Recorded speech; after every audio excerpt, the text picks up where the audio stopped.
Hello everyone, welcome back to Magnet Brains. My name is CS Payal Popli and इस particular video में हम देखने वाले हैं CUET बिजनेस स्टडीज डोमेन का NTA द्वारा दिया गया mock test.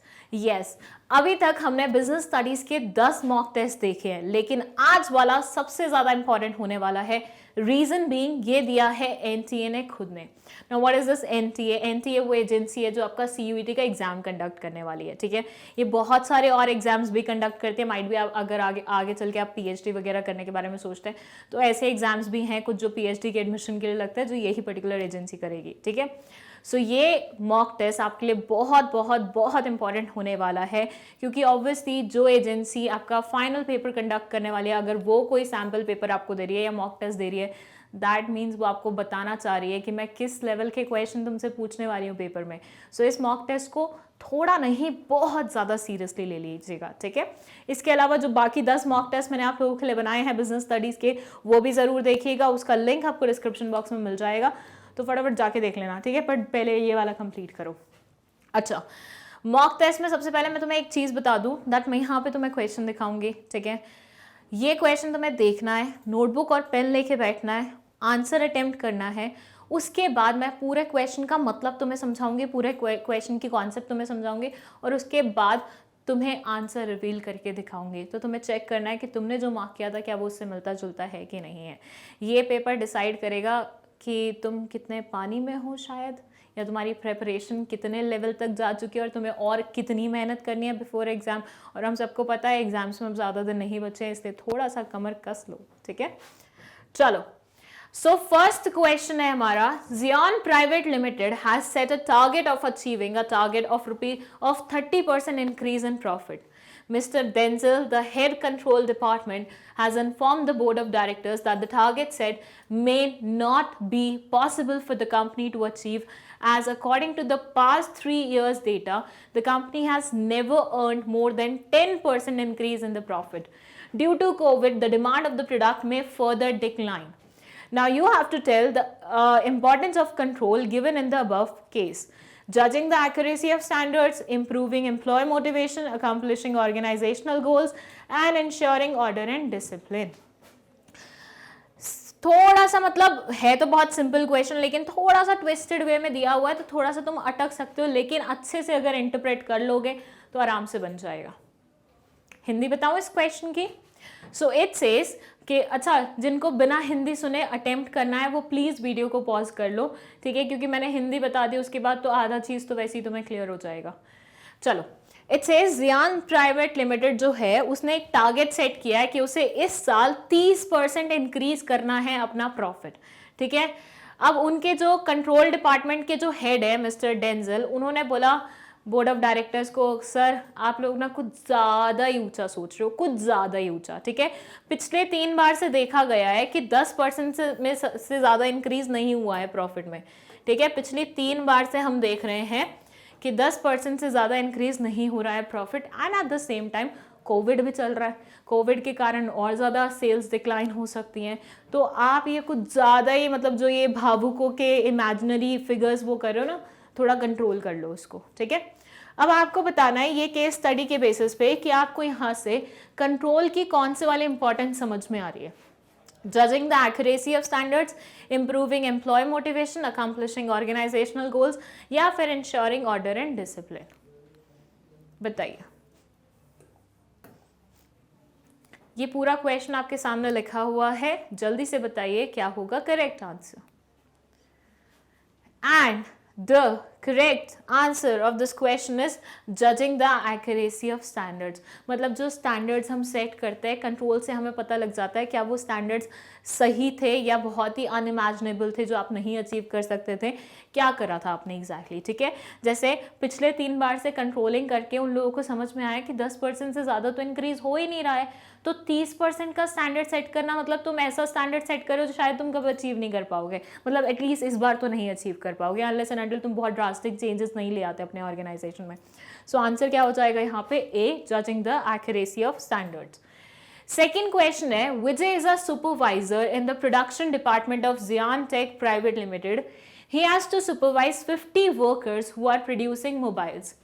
The daily production is 100 mobile sets.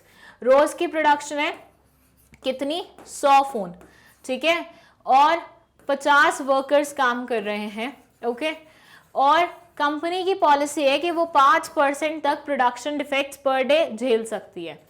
One day, Mr. Das, a foreman, informed Mr. Vijay that there were 4 defective mobiles. ठीक है, Vijay told Mr. Das that it is okay and he need not say anything to the workers. Which principle of controlling is being followed by Vijay? Critical point control, management by exception, unity of command, harmony of objectives. बताइए बताइए क्या follow हो रहा है यहाँ पे। हुआ क्या है कि एक कंपनी है जहाँ पे मोबाइल फोन्स बनते हैं, 50 वर्कर्स को सुपरवाइज कर रहा है कौन, एक इंसान जिसका नाम है विजय, और इनको डेली प्रोड्यूस करने पड़ते हैं 100 मोबाइल्स, 5% डिफेक्ट पर डे मतलब पॉलिसी है इन कंपनी की। और उसके बाद फॉरमैन ने विजय को इन्फॉर्म किया कि 4 डिफेक्टिव मोबाइल्स आए हैं, तो अब आपको बताना है कि वर्क मतलब, तो विजय बोलता है कि भैया कोई बात नहीं, तुम वर्कर्स को भी कुछ मत बोलो। मिस्टर दास को समझाते हैं कि इट्स ओके, 4 डिफेक्टिव वो आए हैं, इट्स ओके, कोई दिक्कत नहीं है, बट तुम वर्कर्स को भी कुछ मत बोलो, ठीक है। यहाँ पे कंट्रोलिंग का कौन से वाला प्रिंसिपल फॉलो किया गया है बताइए। Critical point control, management by exception, unity of command, harmony of objectives. बोलिए। And the correct answer is critical point control, ठीक है, क्रिटिकल पॉइंट कंट्रोल। वाई, देखो unity of command, harmony of objective से कुछ लेना देना नहीं था। मैनेजमेंट बाय एक्सेप्शन बोलता है कि अगर तुम सब कुछ कंट्रोल करने चाहोगे तो तुम कुछ भी कंट्रोल नहीं कर पाओगे, ठीक है। और क्रिटिकल पॉइंट कंट्रोल बोलता है कि क्रिटिकल एरियाज में डेविएशन नहीं होनी चाहिए। मतलब क्रिटिकल एरियाज में अगर डेविएशन होती है तो थोड़ा बहुत चीज़ें मतलब ऑर्गेनाइजेशन के लिए मुश्किल हो जाती है, तो उनकी डेविएशन को हमें संभालना है। बाकी चीज़ों में अगर हल्का फुल्का एक्सेप्टेबल लिमिट तक डेविएशन होता है तो उतना हम झेल सकते हैं।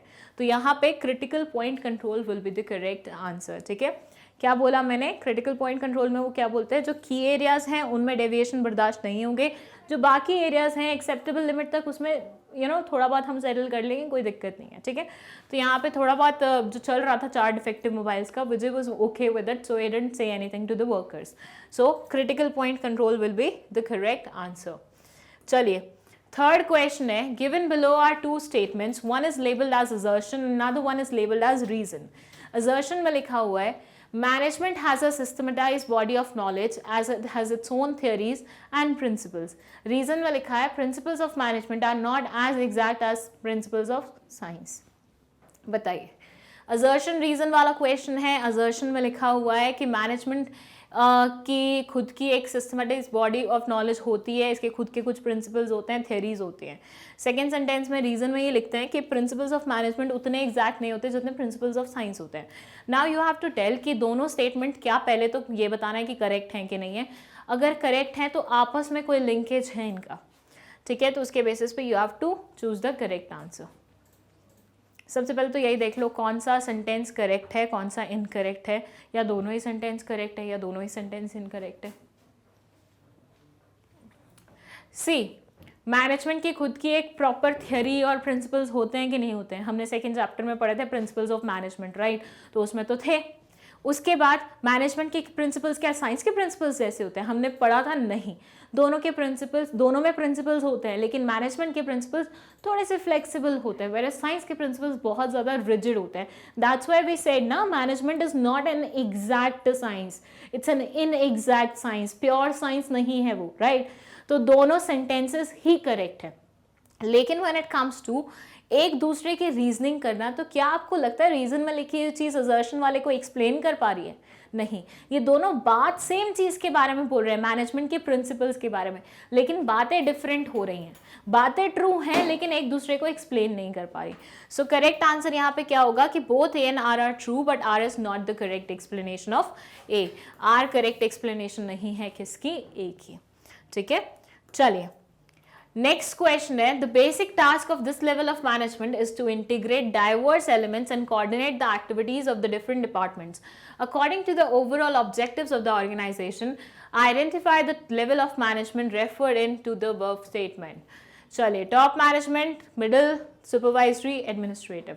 एक चीज मैं आपको बहुत अच्छे तरीके से बता दूं, इतने जितने भी मॉक्स में क्वेश्चन दिए हुए ना, सारे के सारे मतलब ऑलमोस्ट 90% तुम मानो एनसीईआरटी बुक में सेंटेंसेस एज इट इज थे, उठा के यहाँ पे दे दिए.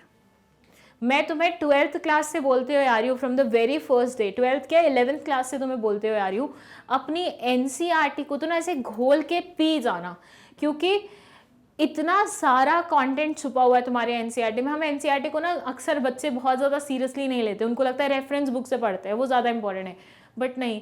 एनसीईआरटी में डीप इनसाइड बहुत सारा कंटेंट दिया हुआ है. कभी बॉक्सेस में ऐसे भी बहुत सारे क्वेश्चन आएंगे जो बॉक्सेस से डायरेक्टली कंटेंट उठा के पूछे गए हैं, और वो हमें पता नहीं होते क्योंकि हम तो रेफरेंस बुक्स के भरोसे बैठे होते हैं.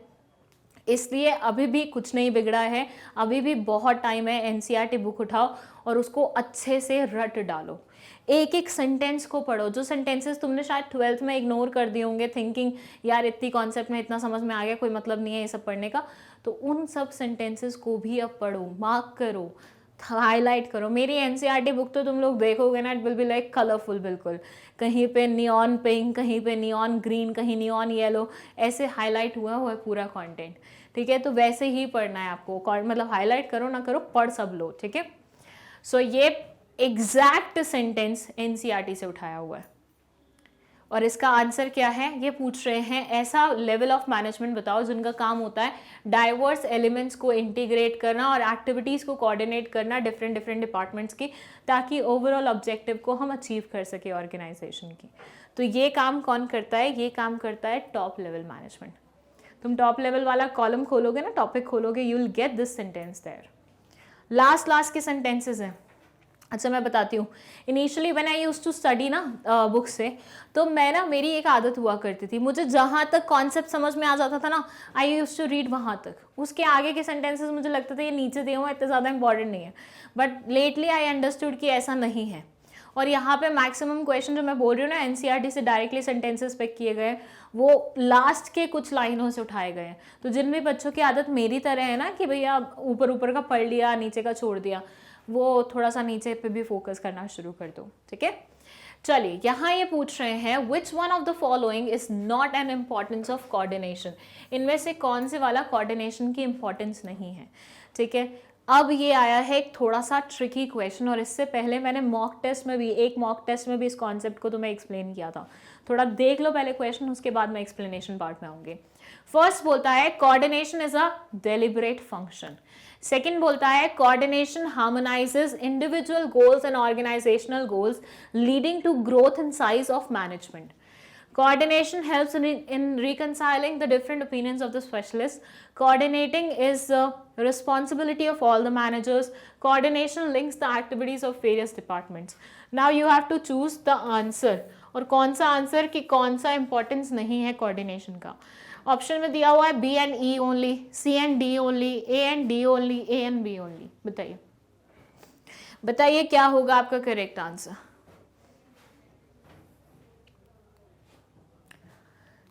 And the correct answer of this question is A and D only. जैसे कि ये coordinating is the responsibility of all managers, coordination is a deliberate function. अब तुम्हें इन दोनों sentences को पढ़ के होगा यार ये तो पढ़ा था हमने coordination के बारे में, ऐसे कैसे हो सकता है, ये sentences गलत कैसे हो सकते हैं. अब आप क्वेश्चन दोबारा से पढ़िए. क्वेश्चन में दिया हुआ था कि कौन से वाले कोऑर्डिनेशन के इंपॉर्टेंस नहीं है. ये जो सेंटेंसेस है ना, ये उसके कैरेक्टरिस्टिक्स में पढ़े थे, फीचर्स में पढ़े थे. यहाँ आ जाता है कंफ्यूजिंग पार्ट. अभी तक ना हम हर एक चीज़ को मिक्स करके पढ़ रहे होते हैं कि कैरेक्टरिस्टिक्स वाले पॉइंट्स कभी एडवांटेजेस में लिख दो. हम तो लिटरली ऐसे ही करते थे. हमारे टाइम पे इतना ज़्यादा बिजनेस स्टडीज़ डिफिकल्ट नहीं हुआ करता था, तो हम तो लिटरली जो एडवांटेजेस पढ़ते थे वो कभी कभी कैरेक्टर्स में लिख देते थे, कैरेक्टर्स पढ़ते थे एडवांटेजेस और लिमिटेशंस में लिख देते थे. और कई बार मैं आप लोगों ने मेरे को बोलते हुए सुना होगा कि ऑलमोस्ट मिलते जुलते पॉइंट है. लेकिन when it comes to MCQ बहुत बड़ी वो कर दिया उन लोगों ने. उन्होंने बोला है मैनेजमेंट के इम्पॉर्टेंस, कोऑर्डिनेशन के इम्पॉर्टेंस अलग है, फीचर्स अलग हैं ना। आप छाट के बताइए कौन सा वाला फीचर्स में आता है, कौन सा वाला इंपॉर्टेंस में आता है।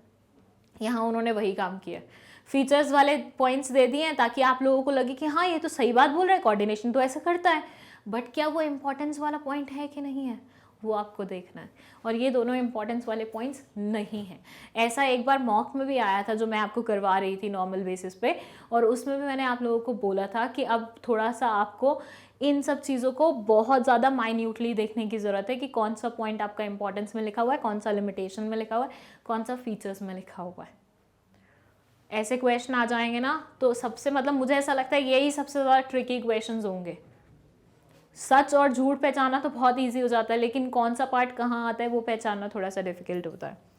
चलिए नेक्स्ट क्वेश्चन है, identify the elements of political environment from the following. Political environment को आपको क्या करना है, पहचानना है।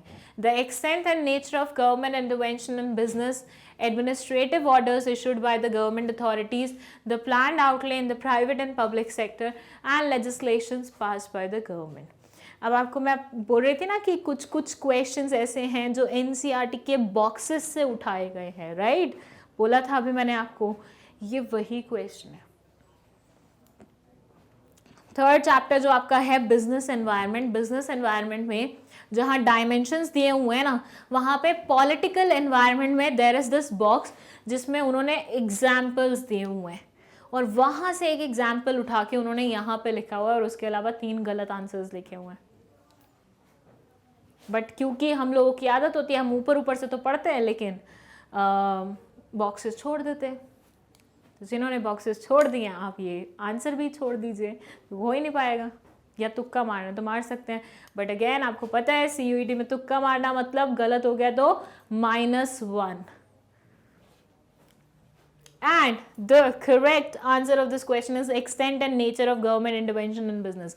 अच्छा, recently I saw a video जिसमें legislation passed by government correct answer mark किया हुआ था, और उसके बाद उसे एक्सप्लेन भी किया गया कि क्योंकि लॉ फॉर्म किया गया है गवर्नमेंट द्वारा, सो इट्स बेटर कि लाइक यू नो हम यही मार्क करें, बट ऐसा नहीं है, ये लीगल पार्ट है, ठीक है, दिस इज लीगल पार्ट।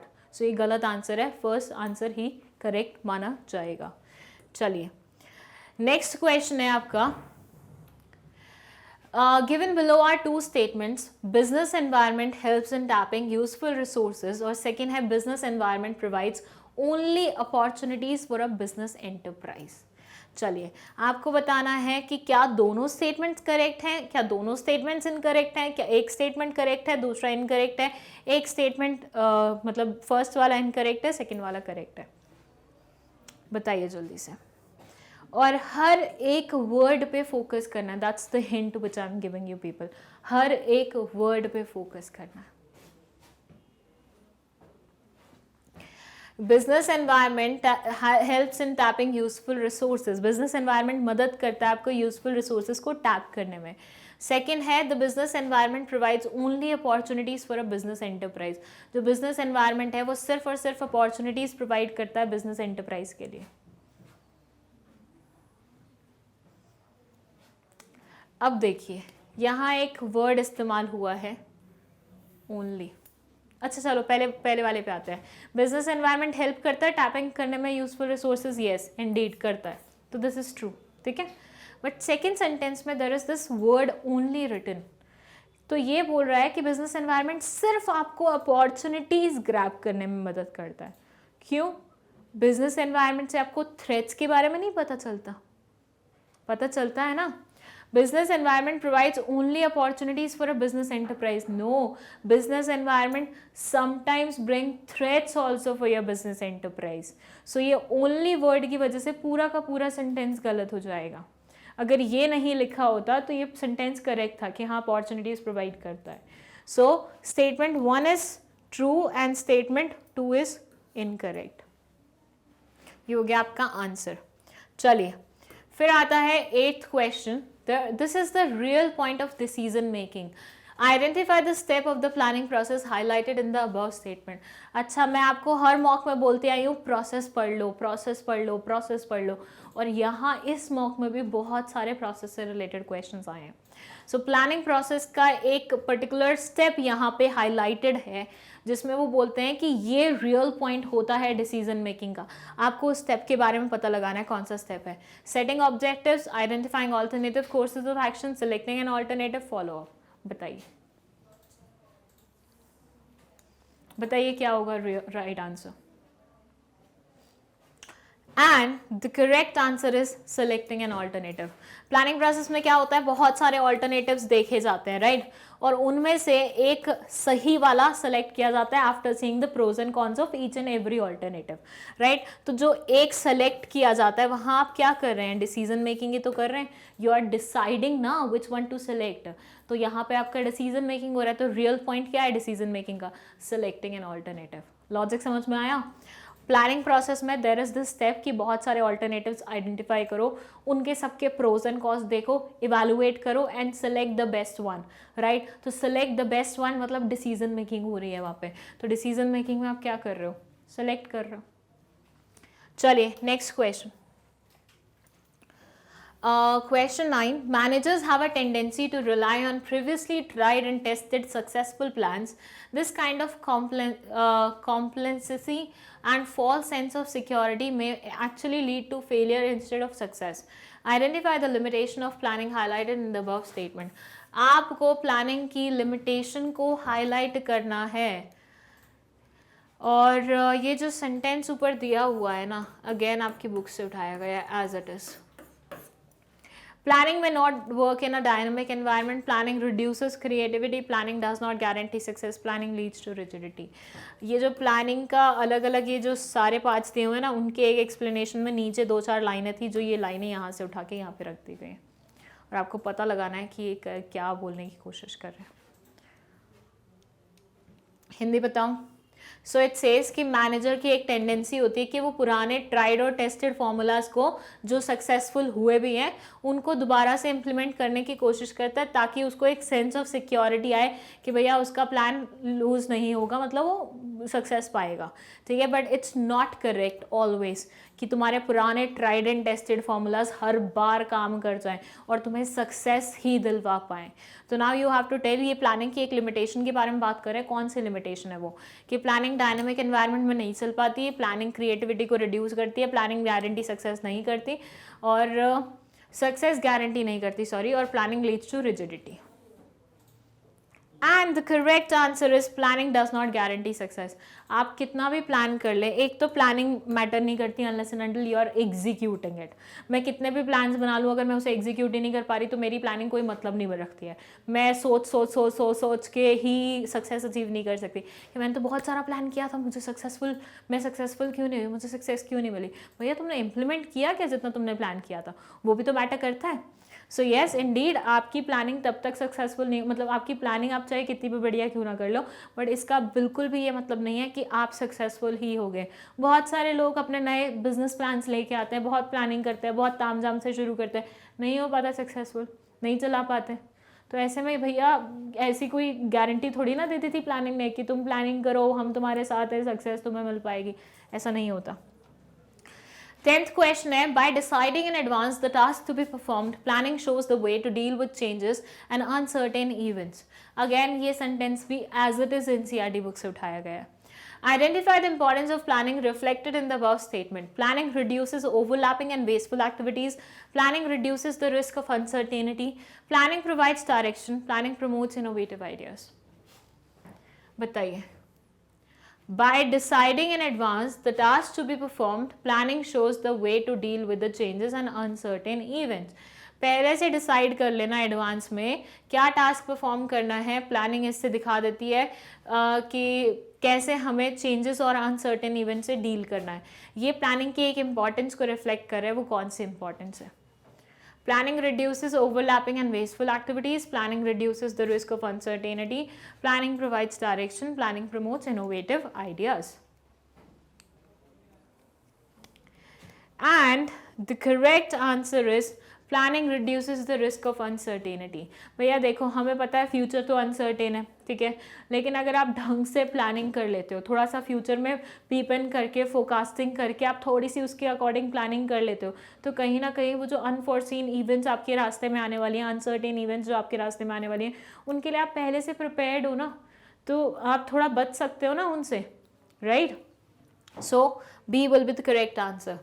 चलिए, सबसे इजी क्वेश्चन और बहुत बार पूछा जा चुका है, स्पैन ऑफ मैनेजमेंट का मतलब क्या होता है?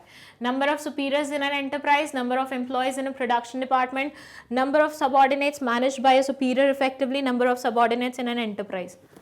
चलिए बताइए, स्पैन ऑफ मैनेजमेंट का मतलब क्या होता है? जल्दी बोलिए, कौन सा करेक्ट आंसर है? And the correct answer is number of subordinates managed by superior effectively. Span of management तो मैंने आपको इतनी बार पढ़ा दिया है, ठीक है, वन शॉट में भी पढ़ा दिया, उससे पहले भी पढ़ा दिया एग्जाम्पल्स के साथ, और उसके बाद बहुत सारे मॉक्स भी इससे रिलेटेड आ गए थे, तो इस क्वेश्चन में तो गलती होगी नहीं। अच्छा, मैं आपको बताऊं, बहुत सारे मॉक्स ना इसमें ऐसे हैं, मतलब बहुत सारे क्वेश्चन इनमें से हैं जो हम ऑलरेडी पढ़ चुके हैं, बहुत बार पढ़ चुके हैं, और उनमें मैं एक्सपेक्ट करती हूँ मेरा कोई भी स्टूडेंट गलती नहीं करके आएगा।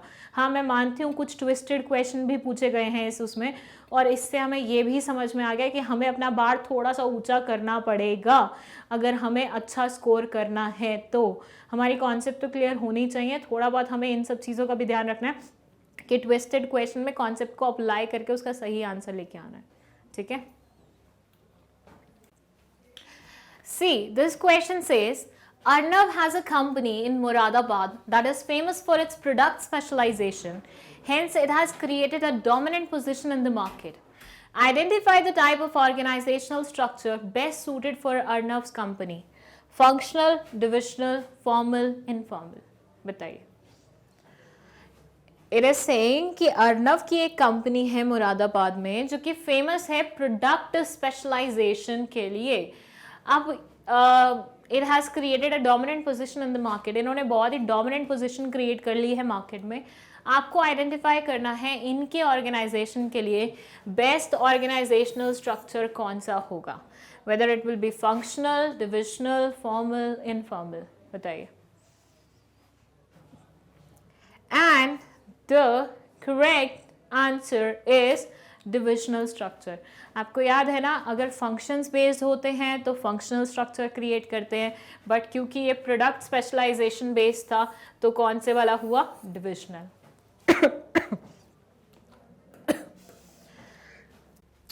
Okay, so this is match the following.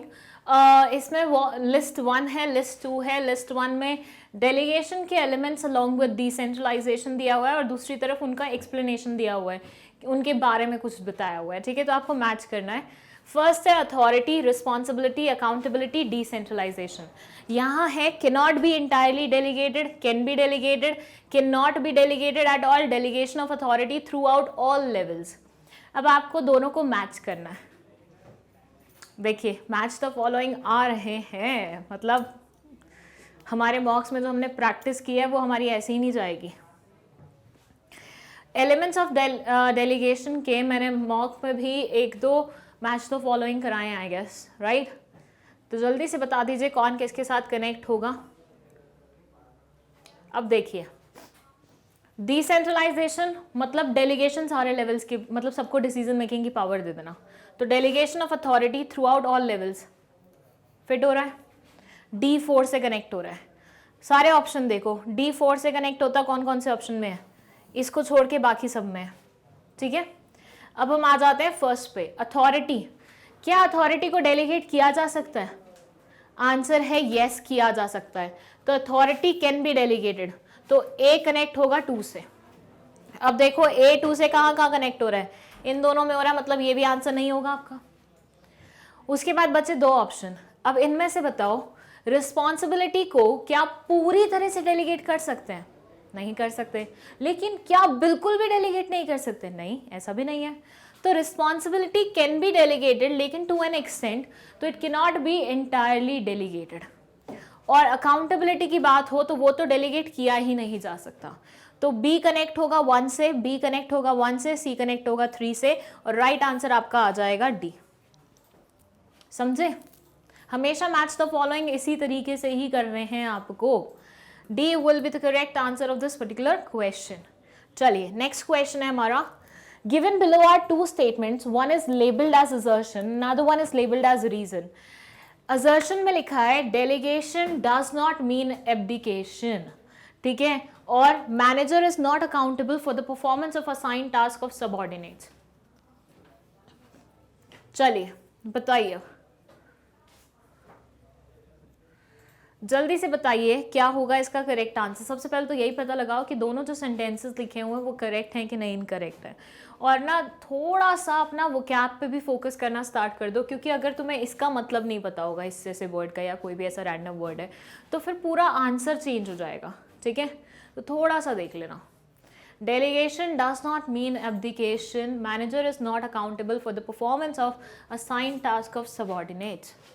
सारे वर्ड्स पे फोकस करना है तुम्हें, सारे वर्ड्स पे। 4 ऑप्शन लिखे हुए हैं, जल्दी से पता लगाओ क्या करेक्ट है क्या इनकरेक्ट है। एब्डिकेशन का मतलब होता है छुटकारा मिलना, रिस्पॉन्सिबिलिटी से फ्री हो जाना। तो delegation does not mean responsibility से फ्री हो जाना। क्या ये करेक्ट है? यस, ये बिल्कुल करेक्ट है।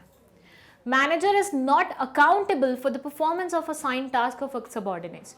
भाई अगर मान लीजिए कोई काम मेरा है, ठीक है, मैं वो काम नहीं कर पाई तो मैंने वो किसी और को डेलीगेट कर दिया, ठीक है, अब मेरे बिहाफ पे वो इंसान वो काम कर रहा है।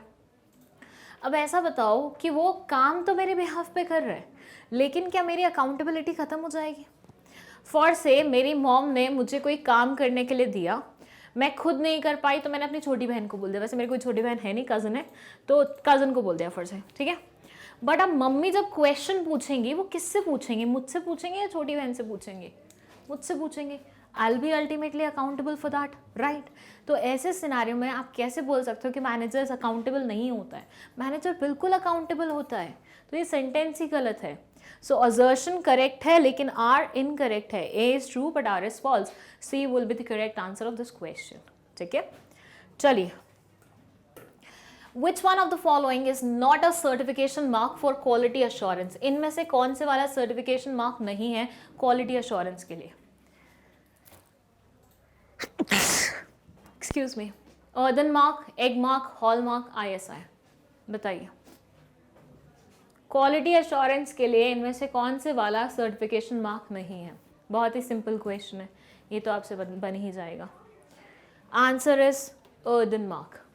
एग मार्क भी होता है एग्रीकल्चरल प्रोडक्ट्स के लिए, फिर हमारा हॉल मार्क भी होता है बहुत सारे जैसे सोने चांदी वगैरह चीज़ों के लिए, ISI इलेक्ट्रिकल आइटम्स के लिए, या फिर हेलमेट वगैरह इन सब चीज़ों के लिए।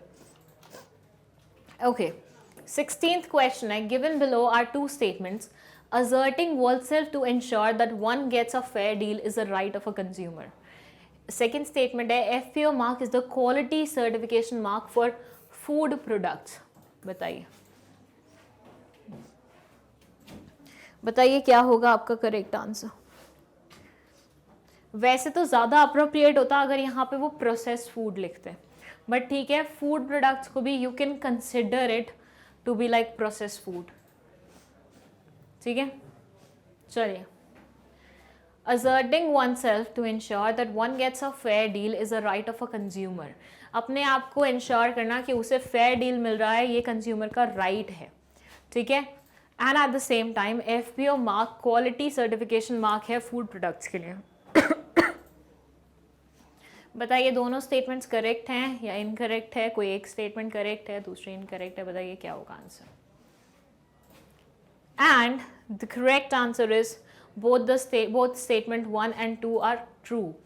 Asserting oneself to ensure one gets a fair deal is a right of consumer, ठीक है। FPO mark is a quality certification for food. 17th question है, identify the right of consumer that includes replacement of product, removal of defect in the product, compensation paid for any loss or injury suffered by the consumer, etc. Right to be heard, right to seek redressal, right to consumer education, right to be informed. बताइए क्या होगा correct answer? Identify the right of consumer that includes replacement of the product. वो right बताइए consumer का जिसमें product को replace किया जाता है, डिफेक्ट को रिमूव किया जाता है और कॉम्पेंसेशन दिया जाता है फॉर द लॉस और injury suffered by consumer. 4 option आपके सामने लिखे हुए हैं, you have to choose the correct one. And the correct one is right to seek redressal. Right to seek redressal में बेसिकली आपको निवारण मिलता है अपनी प्रॉब्लम का, अपनी कंप्लेंट का, अपने उस ग्रीवियंस का जो आप होल्ड करते हैं as a consumer. So yes, ये सारी चीजें आपको राइट टू सीक रिड्रेसल में मिलेंगी। चलिए, रजत एंड परम are co-owners in their ice cream business named Ice Delight. You have a wide rigid policy on buying on 1-2 months credit and selling at 1 month credit. Okay, their working capital requirement is high working capital, low working capital, no working capital, high fixed capital.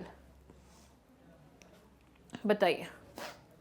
Rajat and परम दोनों को-ऑनर्स हैं एक ice cream business के जिसका नाम है ice delight. उनकी बहुत ही रिजिड पॉलिसी है कि वो 2 मंथ क्रेडिट पे परचेज करते हैं। 2 मंथ क्रेडिट पे मतलब आज चीज खरीदी है, रॉ मटेरियल्स खरीदे तो 2 महीने बाद पेमेंट करेंगे। They have a rigid policy on buying on 2 month credit and selling at 1 month credit. और अगर वो बेचते हैं सामान तो 1 महीने का क्रेडिट अलाउ करते हैं मैक्स टू मैक्स। 2 महीने का क्रेडिट खुद लेते हैं, 1 महीने का क्रेडिट अलाउ करते हैं सेलिंग के टाइम पे। तो इनकी वर्किंग कैपिटल रिक्वायरमेंट कैसी होगी बताइए, जल्दी बताइए। चलिए, and the answer will be low working capital. क्यों, ध्यान से समझना। देखो, ये इंसान 2 महीने का क्रेडिट खुद ले रहे हैं, ठीक है।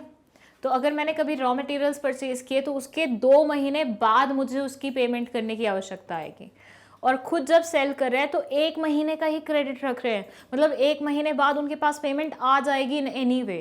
तो मतलब कैश जल्दी आ रहा है, बाद में पे करने की रिक्वायरमेंट हो रही है। 2 महीने का खुद टाइम ले रहे हैं, 1 महीने का लोगों को टाइम दे रहे हैं। तो लोगों से पैसा आ रहा है, पेमेंट ऑब्लिगेशन इनकी काफ़ी टाइम बाद की है। तो ऐसे सिनेरियो में इनको वर्किंग कैपिटल अपनी जेब से निकाल के बार बार रखने की जरूरत नहीं पड़ेगी। इनका बिजनेस में ही जो पैसा आ रहा है जा रहा है उससे काम चल जाएगा। So low working capital requirement will be there, ठीक है। चलिए, नेक्स्ट क्वेश्चन है हमारा, longer the lead time, larger the quality of material to be stored and larger shall be the amount of working capital requirement. Identify the factor affecting the working capital highlighted in the above case. Availability of raw materials, production cycle, business cycle, operating efficiency. बताइए। Longer the lead time. First you need to know what is lead time. Lead time का मतलब होता है raw material से finish product पे जो आते हैं हम, वो वाला जो टाइम ड्यूरेशन होता है वो। सो ये इतना मैंने एक्सप्लेन कर दिया, इसके बाद तो आंसर आराम से बन जाना चाहिए।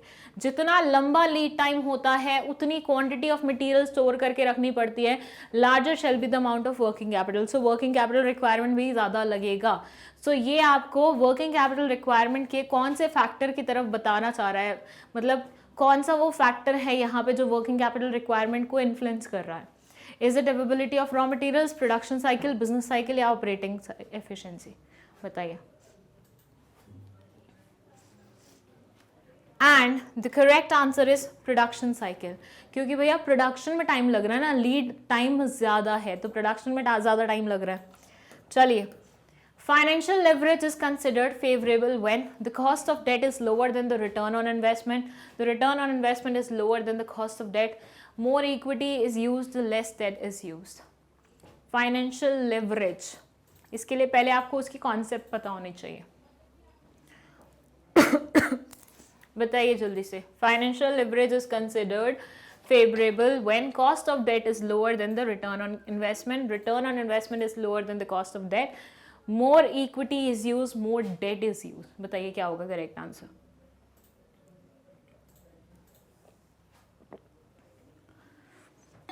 And the correct answer of this question is the cost of debt is lower than the return on investment. Option number A. Why? क्योंकि भैया देखो, कॉस्ट ऑफ डेट कम होगा, रिटर्न ऑन इन्वेस्टमेंट ज़्यादा होगा, तो ऐसे में फाइनेंशियल लेवरेज मतलब फाइनेंशियल लेवरेज का स्कोप बना रहेगा, तो वो फेवरेबल तभी कंसिडर किया जाएगा। इसलिए A will be the correct answer of this question. चलिए, Given below are two statements. High working capital improves liquidity. Statement 2, high working capital reduces profitability. ये दोनों कॉन्सेप्ट मुझे बहुत अच्छे तरीके से याद है, मैंने आपको बहुत अच्छे तरीके से समझाया था even in one short revision. So अब मैं एक्सपेक्ट कर रही हूँ इसका आंसर सही होगा आपका. Both the statement 1 and 2 are correct. Both statement 1 and 2 are false. Statement 1 is true but statement 2 is false. Statement 1 is false but statement 2 is correct. बताओ क्या होगा correct answer.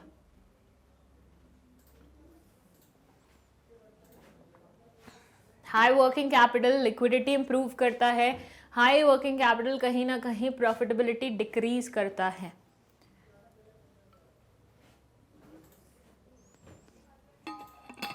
And the correct answer is both the statement 1 and 2 are true. चलिए. Okay, so this question says the distribution of high dividends by a company is associated with high and stable earnings but lower growth opportunities, high and unstable earnings but higher growth opportunities, low and stable earnings and lower growth opportunities, high and stable earnings and higher growth opportunities. एक hint आप लोगों को दे देती हूँ कि यहाँ पे unstable लिखा है, यहाँ पे स्टेबल लिखा है, ध्यान से पढ़िएगा. जल्दी बताइए क्या होगा आपका करेक्ट आंसर.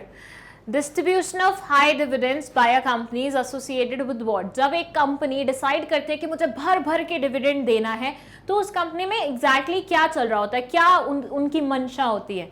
क्या वो हाई एंड स्टेबल अर्निंग्स कर रहे हैं बट उनकी ग्रोथ अपॉर्चुनिटीज लोअर हैं. क्या वो हायर एंड अनस्टेबल अर्निंग्स कर रहे होते हैं और उनकी हायर ग्रोथ अपॉर्चुनिटीज होती हैं. क्या वो लो एंड स्टेबल अर्निंग्स कर रहे हैं और उनकी लोअर ग्रोथ अपॉर्चुनिटी है. क्या वो हाई एंड स्टेबल अर्निंग्स कर रहे हैं और उनकी हायर ग्रोथ अपॉर्चुनिटीज है. बताइए, सोच के देखिए. कोई कंपनी बोले कि मुझे हाई डिविडेंड देना है, ठीक है, तो उस टाइम पे आप क्या समझेंगे उस कंपनी के बारे में कि क्या सोच रही है ये. And the correct answer of this question is high and stable earnings but lower growth opportunities. And I am sorry, मैंने आप लोगों को यहाँ पे हिंट के नाम पे थोड़ा सा ठगने की कोशिश की थी कि आप लोग शायद इसी में ही इन्वॉल्व हो जाएं और आप सोचा ही नहीं आगे का, और माइट भी बहुत सारे स्टूडेंट्स इस ट्रिक पे आ भी गए होंगे. सो बेसिकली आपको यहाँ पे ये दिखाना है कि देखो कंपनी अच्छा कमा रही है, ठीक है, उसकी स्टेबल अर्निंग्स हैं लेकिन उसकी ग्रोथ अपॉर्चुनिटीज लोअर है. क्योंकि अगर ग्रोथ अपॉर्चुनिटीज ज़्यादा होती तो वो कंपनी सेव करने के बारे में सोचती ना. भाई मुझे पता है मुझे नेक्स्ट ईयर मेरे घर में शादी होने वाली है और मुझे बढ़िया बढ़िया महंगे महंगे लहंगे पहनने हैं, ठीक है, और इस मंथ मेरे को अच्छी खासी सैलरी मिली है, ठीक है. अब मैं सोच रही हूँ इसमें से मैं मम्मी को कुछ दूं कि नहीं दूं. पेरेंट्स को देते हैं ना अपन थोड़ा बहुत निकाल के कि मम्मी देखो मेरी सैलरी है ये, तो अभी मैं अच्छा खासा उनको अमाउंट दूं कि नहीं दूं. तो देखो अगर मेरे को अगले साल अच्छा लहंगा वहंगा खरीदना है, महंगा महंगा लहंगा खरीदना है और बहुत सारे एक्सपेंडिचर्स करने हैं, तो आई प्रेफर मैं अभी सेव कर लूँ, राइट. तभी तो मतलब नेक्स्ट ईयर के लिए मेरे पास पैसे जुड़ेंगे, तभी तो सेव हो पाएंगे. तो अगर एक कंपनी हायर ग्रोथ अपॉर्चुनिटीज के बारे में सोच रही है तो वो डिविडेंड देने के बारे में नहीं सोचेगी, वो सोचेगी रिटेन कर लो, इसको जितना हो पाए उतना रिटेन कर लो, थोड़ा बहुत खुश करने के लिए दे देते हैं. बट हम दे रहे हैं हाई डिविडेंड्स, तो दैट मीन्स हमारी ग्रोथ अपॉर्चुनिटीज उतनी नहीं है, लोअर ग्रोथ अपॉर्चुनिटीज है. हम नहीं ज़्यादा सोच रहे हैं कि हमें डाइवर्सिफाई करना है या ग्रो करना है, एक्सपैंड करना है, तो हम उस टाइम पे हाई एंड स्टेबल अर्निंग्स करते हुए हाई डिविडेंड अफोर्ड कर सकते हैं देना, ठीक है. अगर मुझे पता है नेक्स्ट साल मेरा कोई एक्सपेंडिचर नहीं होने वाला तो इस साल मैं आराम से अपनी मॉम को निकाल के पैसे दे सकती हूँ सैलरी में से. अंडरस्टूड. चलिए आगे चलते हैं नेक्स्ट क्वेश्चन पे, and this is a case based question. It says the employees of alpha private limited were not very happy when the company installed cameras in all the sections of the company. The employees thought that the management did not trust the workers anymore.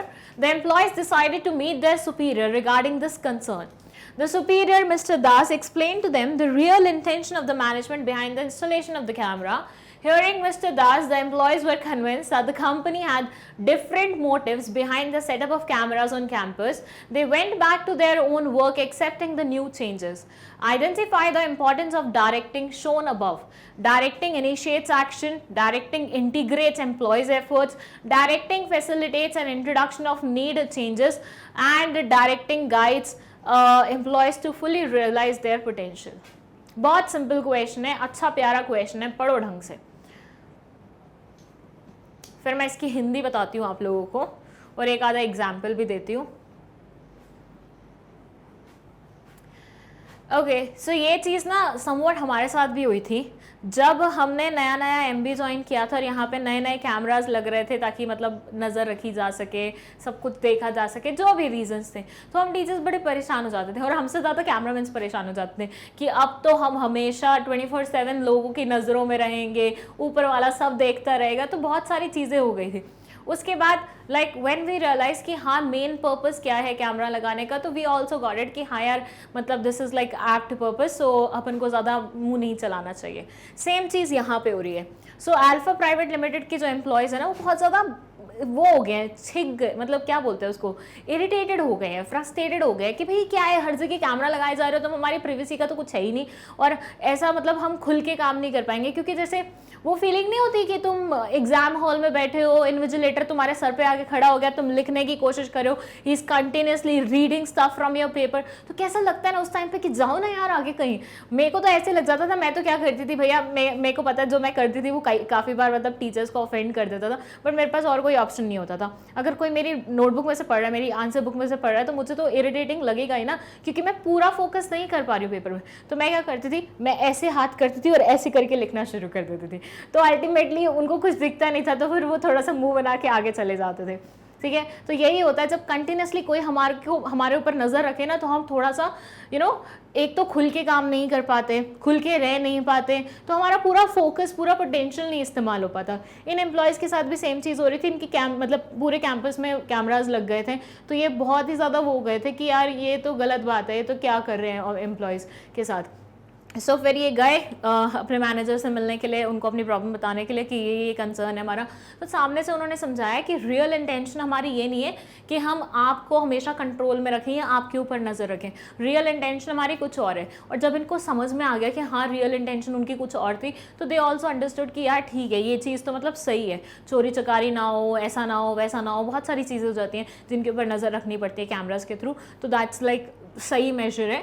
तो ये समझ गए and then they came back to their work. ठीक है, सो यहाँ पे आपको बताना है कि डायरेक्टिंग का एक इंपॉर्टेंट शो किया गया है इस पूरे केस स्टडी में। ये जो बंदा था मिस्टर दास, इन्होंने बहुत अच्छे तरीके से एक्सप्लेन किया अपने एम्प्लॉयज़ को कि भैया देखो ये हमारी इंटेंशन है। तो यहाँ पे डायरेक्टिंग का एक इंपॉर्टेंस दिखता है। वो इंपॉर्टेंस कौन सा है? 4 ऑप्शंस लिखे हुए हैं, you have to select the right one.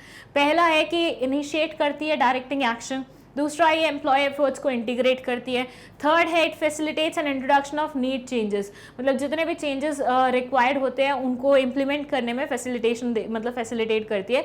और ये एम्प्लॉयज़ को गाइड करती है उनके पोटेंशियल को फुली तरीके से रियलाइज करने में। बताइए क्या होगा correct answer? And the correct answer is directing facilitates an introduction of need changes. Changes needed ऐसे होना चाहिए इसको actually.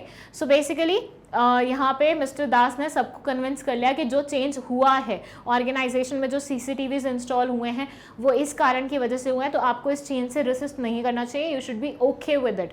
ठीक है, तो C will be the correct answer. चलिए, Rajat is sales head of Xeon Tech Limited. One day he called up Mr. Gaurav, who is the finance head of Xeon, to inform him about the financial requirement of the sales department.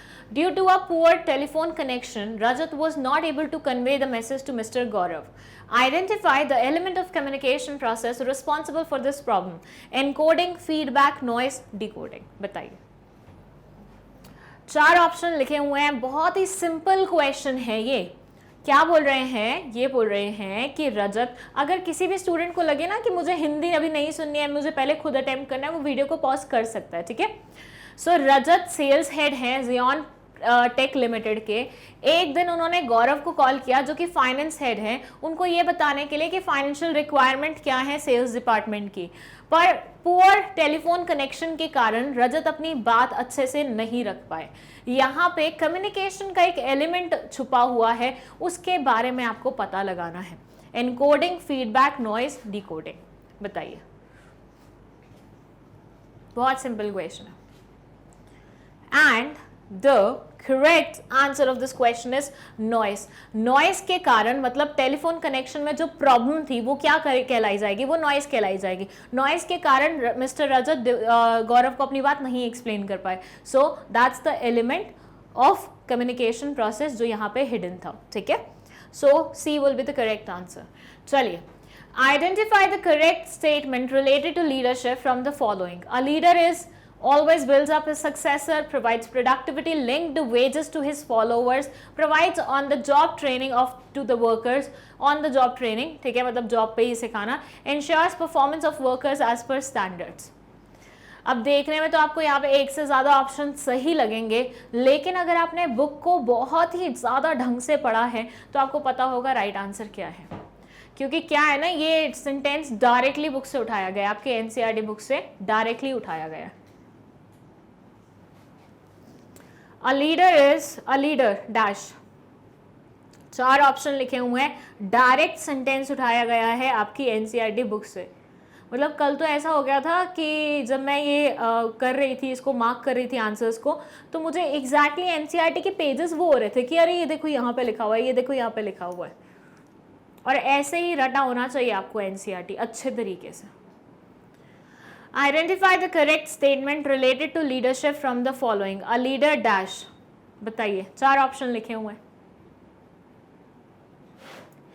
And the correct answer is always builds up his successor.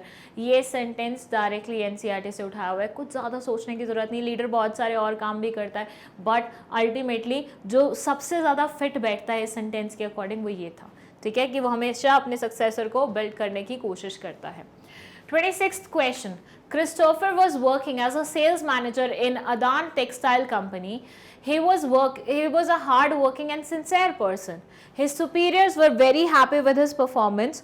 One day, his superior, Mr. Das, informed that he would have to attend an important board meeting. BOD was going to discuss the new clothing line. Since he was hard-working, Mr. Das has recommended his name. Identify the type of incentive used by Mr. Das to motivate Christopher. नाम देखो कितना सही है, Christopher, और ज़्यादातर उसमें options में mister दास ही आए जा रहे हैं.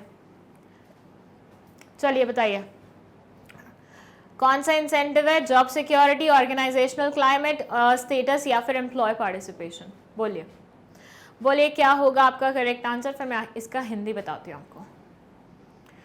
ओके, सो क्रिस्टोफर बहुत ही अच्छा, sincere, hard working sales manager है अदान टेक्सटाइल कंपनी का.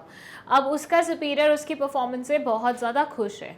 मिस्टर दास उसका सुपीरियर है और उसने क्या बोला, मिस्टर दास ने क्या बोला कि बोर्ड ऑफ डायरेक्टर्स की मीटिंग हो रही है, आप एक काम करो, वो मीटिंग अटेंड करो, उसमें हम न्यू क्लोथिंग लाइन को के ऊपर डिस्कशन करने वाले हैं.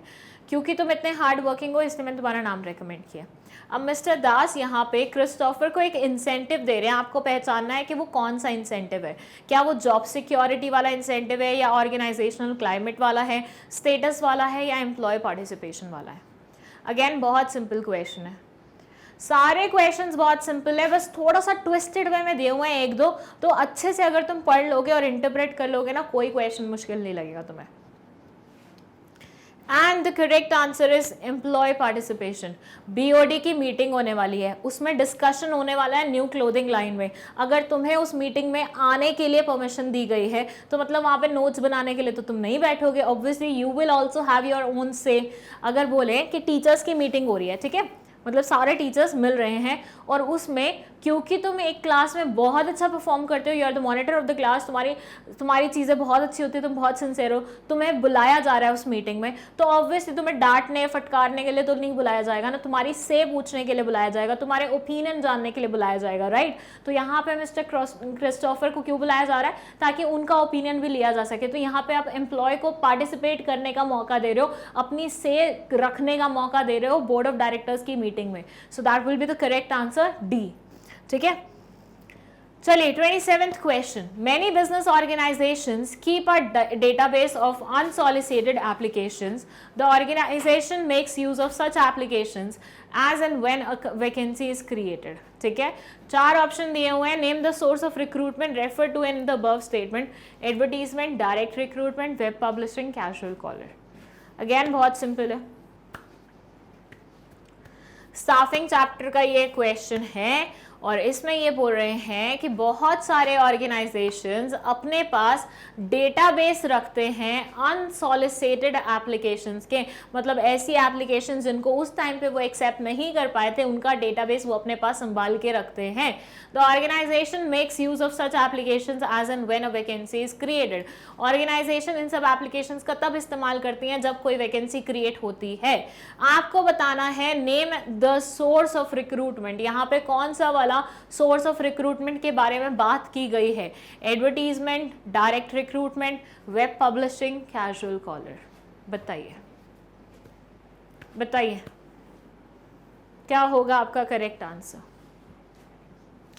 And the correct answer is casual caller. आपने ये सारी चीज़ें पढ़ी हुई हैं। एडवर्टीजमेंट में हम न्यूज़पेपर में एडवर्टीजमेंट देते हैं या कहीं और देते हैं। डायरेक्ट रिक्रूटमेंट में हम ऑर्गेनाइजेशन के बाहर ही पर्चा चिपका देते हैं, हमारे यहाँ पे वैकेंसी है। वेब पब्लिशिंग में हम इंटरनेट पे ऐसे वैकेंसी दिखाते हैं। और कैजुअल कॉलर में हमारे पास जो पुराना डेटाबेस पड़ा होता है उसको इस्तेमाल करके हम वैकेंसी फिल करने का काम करते हैं। ठीक है, चलिए नेक्स्ट है हमारा क्वेश्चन नंबर 28 to 32, क्योंकि इसमें बहुत सारे क्वेश्चंस पूछे गए हैं। ठीक है, ये एक केस बेस्ड क्वेश्चन है, पूरा केस स्टडी है। मैं रीड कर देती हूँ पहले आपके लिए। It says Karan was running a plant manufacturing spices and tea under his grandfather's name. The workforce in his organization was sufficient as per the work orders he had. In the coming year, his sales team had assured him a 25% increase in the sales. For this, he needed to increase his staff strength. Moreover, two of his senior members were migrating to Australia. For better prospects, he sat with Miss Ragini, the human resource head, and discussed with her the sources from which he could get the staff for the listed vacancies.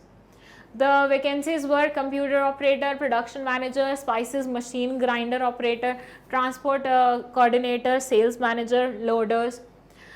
Miss Ragini suggested that sales manager should be from within the organization. For the recruitment of computer operator, management suggested that they should visit the Institute of Technology and do campus recruitment as this was the well established practice. और यहाँ से आ जाते हैं हमारे questions. ठीक है, सो questions पे हम बाद में आएंगे, पहले हम डिस्कशन करते हैं इस केस स्टडी के बारे में कि क्या लिखा हुआ है इसके अंदर। Okay, so Karan was running a plant manufacturing spices and tea under his grandfather's name. Karan क्या कर रहा था? एक प्लांट चला रहा था, मतलब फैक्ट्री चला रहा था जिसमें क्या बनते थे? स्पाइसेस बनते थे। ठीक है, ये मिर्च मसाले जितने भी होते हैं वो सारी चीज़ें बनाई जाती थी।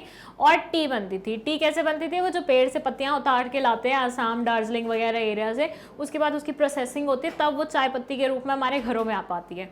सो वो काम करता था ये, और ये फैक्ट्री इसके दादाजी के नाम पे चल रही थी। The work force in his organisation was sufficient as per work orders he had. जितने वर्क ऑर्डर्स उसके पास थे उसके अकॉर्डिंग इसके ऑर्गेनाइजेशन में सफिशिएंट वर्क फोर्स था। In the coming year, his sales team had assured him a 25% increase in the sales. इसकी sales team ने इसे बताया कि कमिंग ईयर्स में हमारी सेल्स इंक्रीज होने वाली है 25% से, और उसके लिए हमें शायद एक्स्ट्रा स्टाफ की ज़रूरत पड़ेगी। Moreover, two of his senior members were migrating to Australia. साथ ही साथ इसके दो बहुत ही सीनियर मेंबर्स जो थे वो ऑस्ट्रेलिया जा रहे थे फॉर बेटर प्रोस्पेक्ट्स। ऑब्वियसली आजकल तो हर कोई विदेश जाता है अपना काम अच्छा जमाने के लिए, right. So he sat with miss Ragini. इसके ऑफिस में एक ह्यूमन रिसोर्स मैनेजर थी, हेड थी मिस रागिनी। उनके साथ ये बैठे, डिस्कशन हुआ, पता चला कि कहाँ से हमें स्टाफ लाना चाहिए, क्या करना चाहिए। ठीक है, तो ये वैकेंसीज थी कंप्यूटर ऑपरेटर की, प्रोडक्शन मैनेजर की, स्पाइसेस मशीन ग्राइंडर ऑपरेटर की, ट्रांसपोर्ट कोऑर्डिनेटर की और सेल्स मैनेजर की और लोडर्स की। लोडर्स मतलब जो लोड करते हैं सामान। ठीक है, Miss Ragini suggested that sales manager should be from within the organization. Miss Ragini ने बोला कि भैया देखो, सेल्स मैनेजर तो ऑर्गेनाइजेशन के विदिन से ही ढूंढ लो। ठीक है, सेल्स मैनेजर तो विदिन ऑर्गेनाइजेशन में ही ढूंढ लो, और साथ ही साथ कंप्यूटर ऑपरेटर्स के लिए काम करो और मैनेजमेंट के लिए। कंप्यूटर ऑपरेटर्स और मैनेजमेंट के लिए suggested that they should visit the Institute of Technology and do campus recruitment. Okay, management और कंप्यूटर ऑपरेटर्स के लिए तुम क्या करो? कैंपस सिलेक्शन कर लो कि भैया इंस्टीट्यूट्स विजिट करो, वहाँ से फ्रेश जो ग्रेजुएट्स होते हैं उनको लेके आओ और अपने ऑर्गेनाइजेशन में रख लो। ठीक है, अब जो पहला क्वेश्चन यहाँ पे पूछा गया है वो है identify the step of staffing process mention in the above case. Staffing process की कौन से वाली स्टेप यहाँ पे आइडेंटिफाई करी हुई है वो आपको बतानी है। Placement and orientation, estimating man power requirement, selection, performance appraisal. बताइए यहाँ पे स्टाफिंग प्रोसेस की कौन से वाली स्टेप को आइडेंटिफाई किया हुआ है। 4 ऑप्शन आपके सामने लिखे हुए हैं, you have to choose the right one. जल्दी बताइए। And the correct answer of this question is estimating man power requirement. वो भी ये जानने की कोशिश करें ना और कितने लोग चाहिए और कितने लोग लगेंगे, क्या क्या काम है, कितने ऑलरेडी हैं, कितने और चाहिए, राइट। सो उसमें हम मतलब ये सारा काम हम कहाँ करते हैं, एस्टिमेटिंग मैन पावर रिक्वायरमेंट में करते हैं। ये हमारा इनिशियल स्टेप होता है और यहीं से स्टाफिंग प्रोसेस पूरी आगे की शुरू होती है। फिर है which source of recruitment is suggested by Miss Ragini for the post of sales manager. Sales manager की पोस्ट के लिए मिस रागिनी ने कौन से वाला तरीका अपनाने के लिए बोला था। सो मिस रागिनी ने बोला था कि विद इन ऑर्गेनाइजेशन से आपको सेल्स मैनेजर ले आना चाहिए, राइट, यही बोला था। तो विद इन ऑर्गेनाइजेशन का मतलब क्या होता है, management consultant, campus recruitment, internal source, external source. मैं आपको पहले ही बता दूं ये दोनों करेक्ट आंसर नहीं है। अब बोलिए। The correct answer is internal source, क्योंकि विद इन ऑर्गेनाइजेशन का मतलब क्या होता है, ऑर्गेनाइजेशन के अंदर से ही वैकेंसी को फिल करना, और इसको हम कौन से वाला रिक्रूटमेंट बोलते हैं, इंटरनल रिक्रूटमेंट बोलते हैं। जब हम बाहर से किसी इंसान को लेके आते हैं काम करने के लिए उसे हम बोलते हैं एक्सटर्नल रिक्रूटमेंट, ठीक है। So internal recruitment will be the correct answer. Now let's move to 30th question. ये बोलते हैं which benefit of internal source of recruitment will accrue to the organization? It is an economical source of recruitment. It signals a wider choice to the management. It brings new blood in the organization. It makes employees lethargic. चलिए बताइए। मतलब इन्होंने question ठीक दे दिया लेकिन option बहुत ही रद्दी दे दिए हैं, सो आपसे आराम से बन जाएगा ये क्वेश्चन। ये बोल रहे हैं कि इंटरनल सोर्स से रिक्रूटमेंट फिल करने का मतलब वैकेंसी फिल करने का क्या फ़ायदा मिलेगा। It is an economical source of recruitment, ये इकोनॉमिकल सोर्स ऑफ रिक्रूटमेंट है, ये वाइडर चॉइस देता है मैनेजमेंट को, इट हैज़ न्यू ब्लड, नया ब्लड आता है इससे ऑर्गेनाइजेशन में, इससे एम्प्लॉयज़ लेथार्जिक हो जाते हैं। आपको पता है आंसर क्या है, आंसर है हमारा it is an economical source of recruitment. इसमें ज़्यादा पैसा खर्च नहीं करना पड़ता, क्योंकि ऑर्गेनाइजेशन के अंदर से तुम बोल रहे हो कि साक्षी आज से ये नहीं ये काम कर लेना, ठीक है, तो मतलब इसमें क्या हुआ, तुम्हारे को खर्चा आया क्या, नहीं आया। सो ये बहुत ही इकोनॉमिकल पड़ता है। Which source of recruitment is suitable for loaders. Loaders के लिए कौन से वाला रिक्रूटमेंट सुटेबल है, ध्यान दीजिएगा। लोडर के लिए कौन से वाला रिक्रूटमेंट सुटेबल है। लोडर क्या काम करता है, सामान उठा के चढ़ाने वाला काम। अनस्किल्ड वर्कर को इस्तेमाल कर सकते हैं या स्किल्ड वर्कर ही चाहिए होगा, लिटरेट वर्कर चाहिए या इलिटरेट वर्कर से भी काम चल जाएगा। बहुत सारे एस्पेक्ट से ध्यान रख के बोलना इसका answer. And the correct answer is direct recruitment. अब ये मैं बता दूं, ये क्वेश्चन भी तुम्हारा डायरेक्टली बुक से पिक किया गया है। जहां पे डायरेक्ट रिक्रूटमेंट पॉइंट लिखा हुआ था ना, उसके एक्सप्लेनेशन में उन्होंने बहुत सारे एग्जाम्पल दिए हुए थे। लाइक प्लम्बर को आप इससे वो कर सकते हो, लाइक इसको इससे कर सकते हो, इसको इससे कर सकते हो, उसमें लोडर का भी नाम था, ठीक है, या फिर लोडर के आसपास के जो काम होते हैं उन सबका नाम लिखा हुआ था। तो ऐसे रिक्रूटमेंट्स के लिए you have to use this particular thing. Advertisement वगैरह तो करोगे नहीं, कैजुअल कॉलर्स थोड़ा ना, तुम्हारा CV पड़ा होगा किसी प्लम्बर का या लोडर का तुम्हारे पास कि तुम उनमें से चूज करोगे। मैनेजमेंट कंसल्टेंट भी नहीं, डायरेक्ट रिक्रूटमेंट, ठीक है। मतलब ऑफिस के बाद पर्चा लगा देना कि भैया मुझे जरूरत है, आना है तो आ जाओ।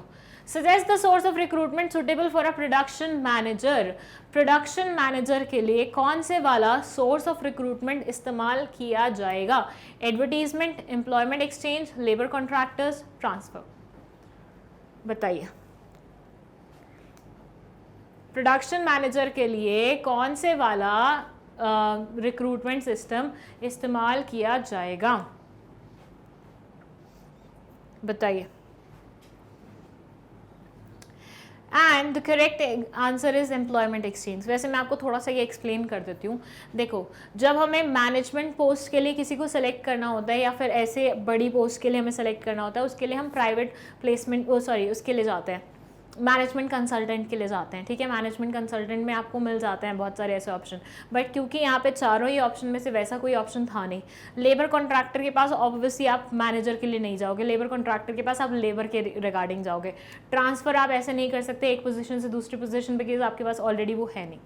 एडवर्टीजमेंट आप दे सकते हो, लेकिन ज़्यादा अप्रोप्रिएट जो लगा वो था employment exchange. Reason being, employment exchange government द्वारा रन की गई ऐसी ऑर्गेनाइजेशन होते हैं जो वैकेंसी वालों को अनएम्प्लॉयड लोगों से मिलवाने का काम करती हैं। तो अगर तुम्हारा मैनेजमेंट कंसल्टेंट यहाँ पे ऑप्शंस में लिखा होता तो तुम वहाँ वाला मतलब उस पर्टिकुलर ऑप्शन को टिक करते, बट क्योंकि वो नहीं है तो सेकंड बेस्ट ऑप्शन जो बचा हमारे पास वो है एम्प्लॉयमेंट एक्सचेंज, क्योंकि ये भी समवॉट वही काम करता है जो प्राइवेट एजेंसीज वगैरह करते हैं, मैनेजमेंट कंसल्टेंट्स वगैरह करते हैं, ठीक है।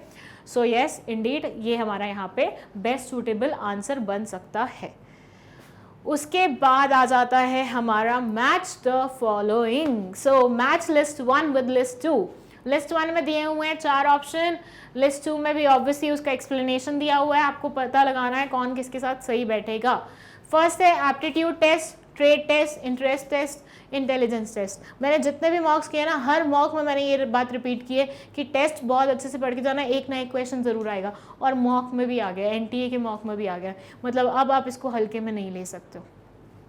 सो एप्टीट्यूड टेस्ट किसके साथ मर्ज होगा, मैं पहले चारों ऑप्शन यहाँ के रीड कर देती हूँ। It says measure the existing skills of the individual, indicator of person's learning ability and ability to make decisions, measures the involvement of a person, measures individual potential for learning new skills. ये सारे options मैंने बहुत अच्छे तरीके से आप लोगों को पढ़ाए हुए हैं। जल्दी पता लगाओ क्या होगा आपका करेक्ट आंसर।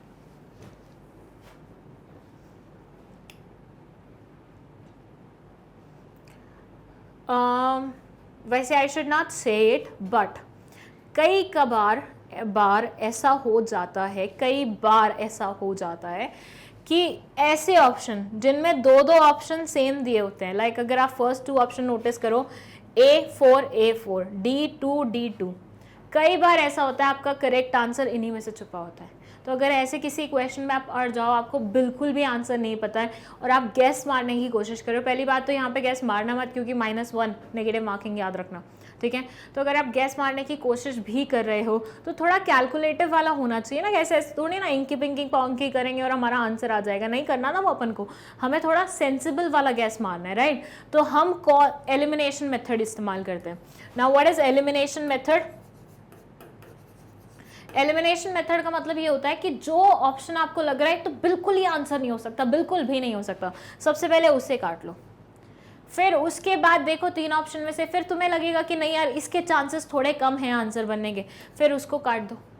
तो इससे क्या होगा, 50-50 की चॉइस हो जाएगी तुम्हारे पास। पहले जो 4 ऑप्शन में से तुम्हें एक को चुनना पड़ रहा था, अब तुम्हारे पास 50-50 की चॉइस होगी, तो it will be more comfortable for you to choose the right answer, और थोड़ा आपका कैलकुलेटिव रिस्क होगा यहाँ पे अगर आप लेंगे तो। सो मैक्सिमम टाइम ऐसा होता है जहाँ पे 2 ऑप्शंस ऑलमोस्ट सिमिलर दिए होते हैं, उनमें से एक ही आपका आंसर होता है, बाकी ऑप्शन नहीं होते।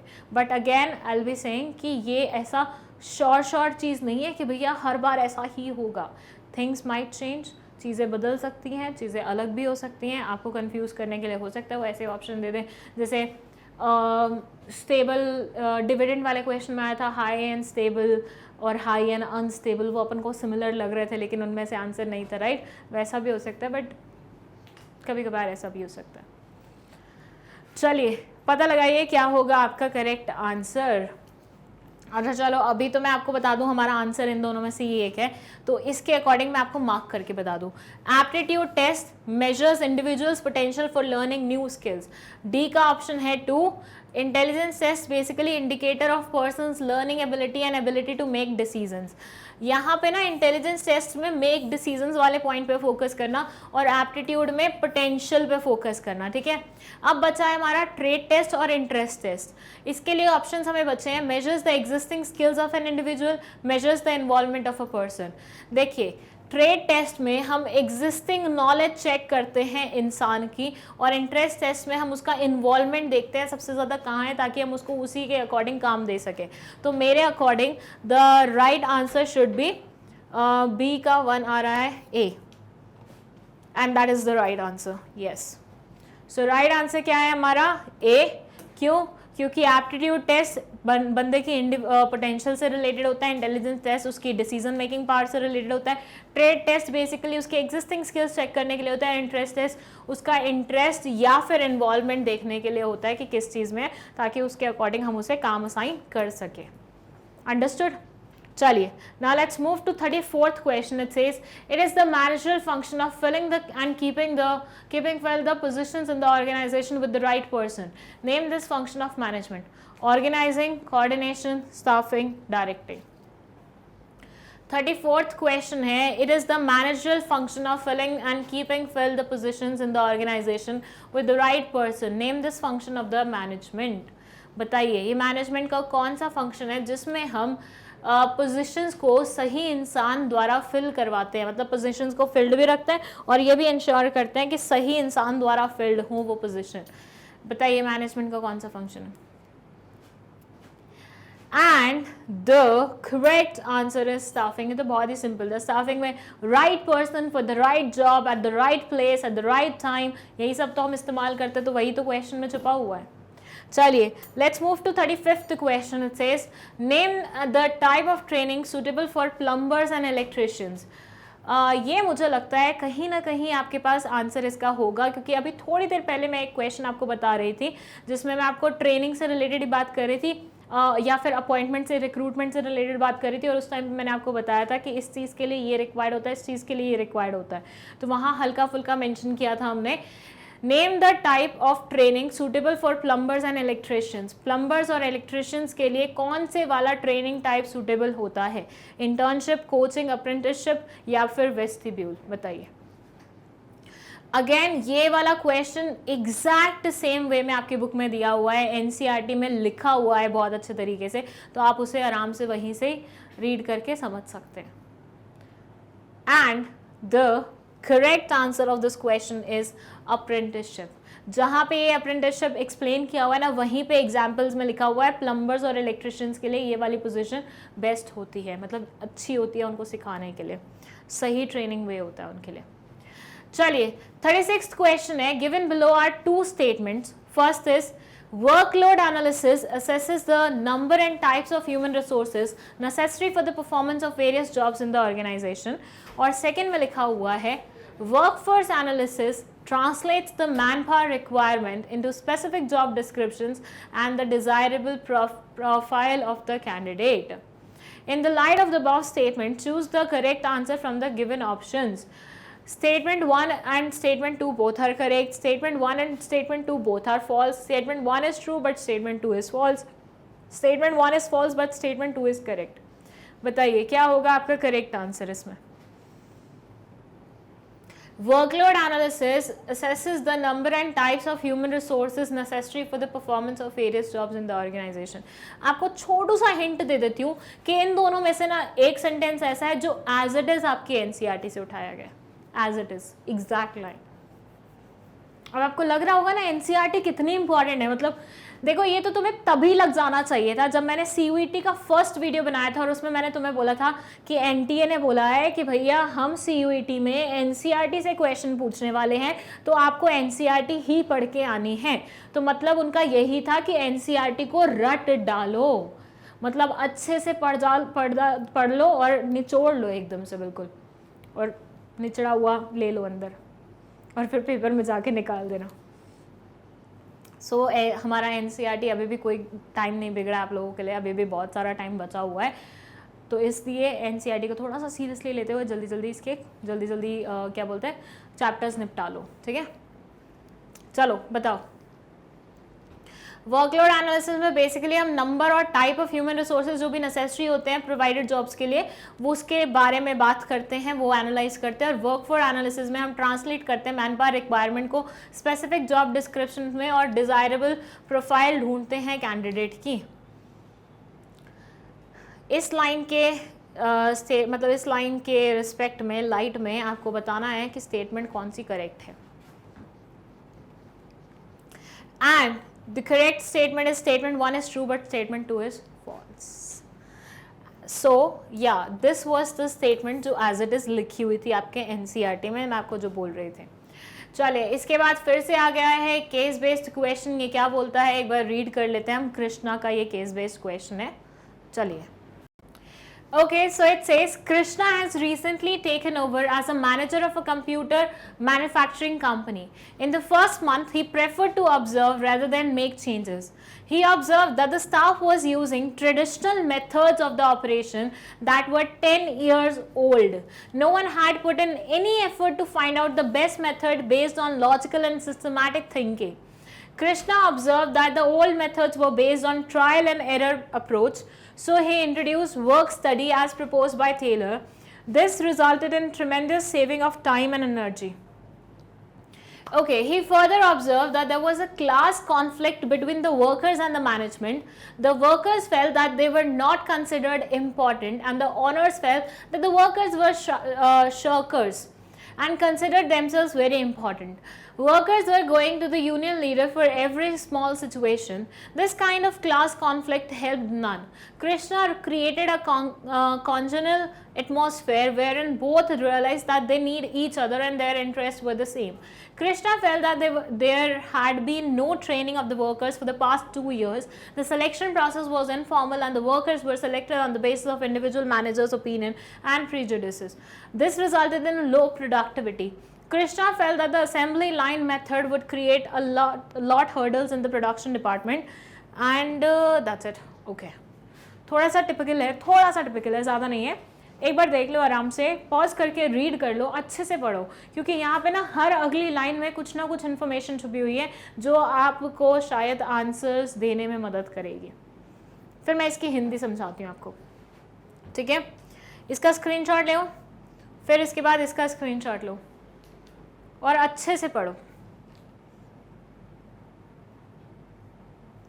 चलिए बताऊं हिंदी अब।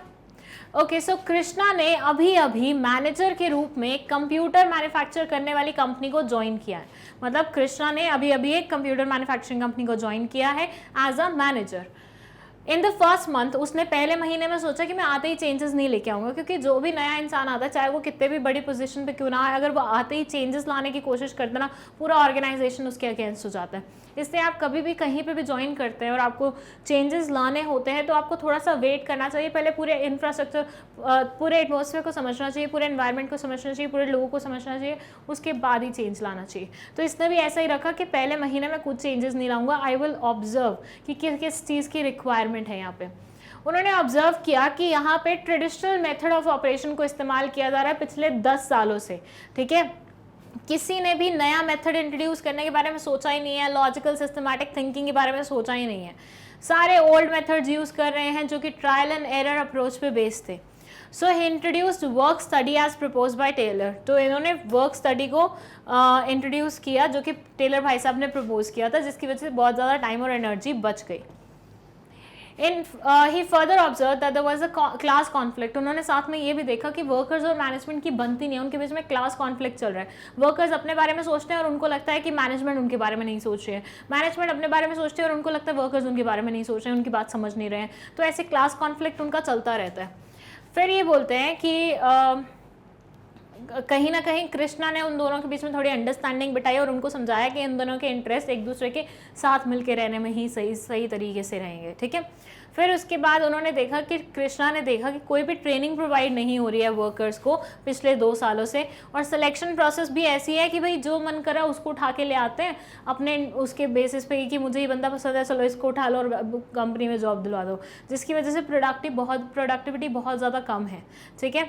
Krishna felt that the assembly line method would remove a lot of hurdles in the production department. Krishna को ये भी लगता है कि assembly line method से कहीं ना कहीं बहुत सारे hurdles remove हो जाएंगे प्रोडक्शन डिपार्टमेंट के, ठीक है। तो मतलब ये एक ऐसी ऑर्गेनाइजेशन में आया जहाँ पे बहुत chaos है और उस सारे chaos को इसको करेक्ट करना है, ठीक है। सेकेंड चैप्टर से उठाई गई है ये case study principles of management से। और अब इसका फर्स्ट क्वेश्चन पढ़ते हैं। It says which technique of scientific management is referred to in the above case? Which technique of scientific management? अब ध्यान देना, जब भी सेकेंड चैप्टर से कोई भी क्वेश्चन आए सबसे पहले ये देखना वो तुमसे टेक्निक पूछ रहे हैं या प्रिंसिपल पूछ रहे हैं। सबसे पहले यही देखना, क्योंकि तुम जब चारों चीज़ें पढ़ोगे इसमें तो चलो चारों ही टेक्निक्स लिखी हुई हैं, लेकिन कुछ कुछ क्वेश्चंस ऐसे आएंगे जिसमें प्रिंसिपल्स लिखे होंगे, टेक्निक पूछी होगी, जिसमें प्रिंसिपल पूछे होंगे और टेक्निक्स दी होंगी। तो अगर मान लीजिए सेकेंड चैप्टर से कोई भी क्वेश्चन आता है, ये चीज़ आपकी फर्स्ट प्रायोरिटी होनी चाहिए। Excuse me. सो पता लगाइए क्या है इसका राइट आंसर। चलिए, कौन सी टेक्निक है यहाँ पे साइंटिफिक मैनेजमेंट की? साइंटिफिक मैनेजमेंट तो अपन को पता है ना, टेलर भाई साहब का है। तो साइंटिफिक मैनेजमेंट की कौन सी टेक्निक है जो कि ऊपर वाले पैराग्राफ में मेंशन की गई है? Motion study, fatigue study, method study, standardisation, बताइए। And the correct answer is method study. यहाँ पे सबसे पहले आते ही उसने मेथड चेंज करने के बारे में बात करी है। 38 क्वेश्चन है, which principle of scientific management was introduced by Krishna? Krishna द्वारा कौन से वाला साइंटिफिक मैनेजमेंट का प्रिंसिपल इंट्रोड्यूस किया गया था? अब देखिए, जैसे यहाँ पे मैंने अभी एक पॉइंट आपको बोला था कि सबसे पहले देखना टेक्निक पूछा है या प्रिंसिपल पूछा है। यहाँ पे क्वेश्चन में दे आर आस्किंग प्रिंसिपल बताइए साइंटिफिक मैनेजमेंट का, और अगर आप ऑप्शंस देखें तो बहुत सारे ऑप्शंस ऐसे हैं जो कि हमारे टेक्निक से रिलेटेड है। ऐसे क्वेश्चन में आपको ध्यान रखना है कि प्रिंसिपल पूछा है, अगर सारी टेक्निक्स हैं, एक ही प्रिंसिपल मेंशन है, तो बाय डिफॉल्ट वही आंसर होगा आपका, राइट। सो कौन से वाला साइंटिफिक मैनेजमेंट का प्रिंसिपल है? Science not rule of thumb. उसने आते ही क्या बोला कि यहाँ पे पहले ट्रायल एंड एरर चल रहा था, राइट। उसके बाद लॉजिकल थिंकिंग वाली उसने टेक्निक इंट्रोड्यूस करने की कोशिश करी। सो उसका मतलब क्या था? मतलब वो science not rule of thumb principle को अपना रहा था वहाँ पे। चलिए, नेक्स्ट है, which principle help the worker and management realise that each one is important? इनमें से कौन से वाले प्रिंसिपल ने उन्हें रियलाइज कराया वर्कर्स को कि मैनेजमेंट उनसे अलग नहीं है, and vice versa? Again principle पूछा है, 4 ऑप्शन लिखे हुए हैं, बताओ। And the correct answer is harmony not discord, क्योंकि अगर हम बात करें बाकी दो के, मेंटल रेवोल्यूशन और पैटर्नलिस्टिक स्टाइल, एक्सक्यूज मी, ये दोनों प्रिंसिपल्स नहीं है, ये दोनों प्रिंसिपल्स हैं। इनमें से कौन से वाले की बात हो रही है? ऊपर वाले की बात हो रही है। Excuse me. ओके, सो 40th क्वेश्चन है, the line the selection process was informal and workers were selected based on the individual's manager's opinion and prejudices shows the violation of one of the principles of scientific management. Identify that principle. Harmony not discord, stability of tenure, development of each and every person to his or her greatest efficiency and prosperity, method study. The line the selection process was informal and the workers were selected based on individuals managers opinion and prejudices. मतलब ये बोल रहे हैं कि भैया एक line लिखी हुई थी कि जो जिसको पसंद आता है वो उसको सेलेक्ट करके ले आता है ऑर्गेनाइजेशन में, जिसकी वजह से प्रोडक्टिविटी लो हो रही है। वो लाइन कौन से वाले प्रिंसिपल का वायलेशन है, वो बताइए, बताइए। अगर देखें हम तो एक तो स्टेबिलिटी ऑफ टेन्योर, ये तो प्रिंसिपल साइंटिफिक मैनेजमेंट का है ही नहीं, right. Method study is a technique, बाकी बच्चे harmony not Discord, development of each and every person, and the correct answer will be this one. ये वाले सेंटेंस, मतलब ये वाले टॉपिक को पढ़ना, इसमें एक सेंटेंस लिखा हुआ है कि हर इंसान को आपको लॉजिकली एक रीजन की वजह से सेलेक्ट करना चाहिए, फिर उसको उसके अकॉर्डिंग काम देना चाहिए एंड ऑल, ठीक है। तो this will be the correct answer, क्योंकि उसी के बेसिस पे दिखाया हुआ है कि ये वायलेट हुआ है इस पर्टिकुलर सिनेरियो में, जब हर कोई अपने मन से लोगों को पसंद करके ला रहा है। 41st question, which concept is required to transform the negative thinking of workers and management towards each other? Cooperation not individualism, mental revolution, paternalistic style, और harmony not discord? बताइए। Which concept is required to transform the negative thinking of workers? लोगों की, workers की जो negative thinking है towards management and vice versa, उसको transform करने के लिए कौन से वाले कॉन्सेप्ट का इस्तेमाल किया जाएगा? And the correct answer is mental revolution. Mental revolution से हम लोगों के दिमाग को, उनकी सोच को, उनके कॉन्सेप्ट्स को थोड़ा सा ट्रांसफॉर्म कर सकते हैं। चलिए, यहाँ पे ये केस स्टडी खत्म होता है और नए क्वेश्चन शुरू हो रहे हैं। 42nd क्वेश्चन में ये बोलते हैं, in which type of market prices of securities are determined by demand and supply of securities? Primary market, secondary market, financial market, commodity market? बताइए। कौन से तरह की मार्केट में, बेसिकली कौन सी तरह की मार्केट में सिक्योरिटीज़ के प्राइजेस डिटर्मिन किए जाते हैं डिमांड और सप्लाई के through primary, secondary, financial, commodity. बताइए कौन सा मार्केट होता है जहां पे सिक्योरिटी के प्राइसेस डिटरमिन किए जाते हैं डिमांड और सप्लाई के through? And the correct answer is secondary market. Secondary market में डिमांड और सप्लाई आती है क्योंकि लोग आ रहे हैं जो बेचना चाहते हैं, लोग आ रहे हैं जो खरीदना चाहते हैं, और दोनों जब मिलते हैं तो ऑब्वियसली वहां पे हमें पता चल जाता है कि प्राइस क्या फिक्स करना है हमें।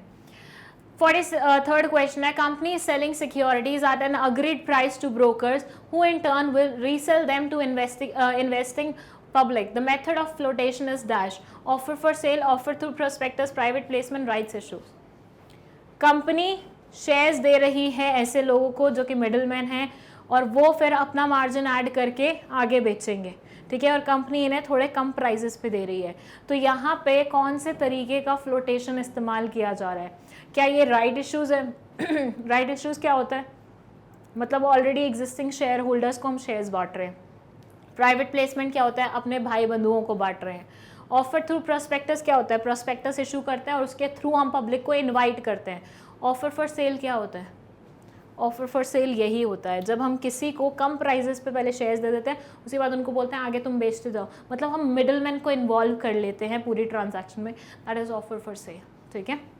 चलिए 44th question, which one of the following is not a money market instrument? बहुत ही सिंपल क्वेश्चन है, इनमें से कौन से वाला मनी मार्केट का इंस्ट्रूमेंट नहीं है? Call money, EIPO, commercial paper, certificate of deposits. बोलिए इनमें से कौन से वाला, चारों में से कौन से वाला मनी मार्केट का इंस्ट्रूमेंट नहीं है? सर्टिफिकेट ऑफ डिपॉजिट पढ़ा था मनी मार्केट में? बिल्कुल पढ़ा था। कमर्शियल पेपर पढ़ा था? बिल्कुल पढ़ा था।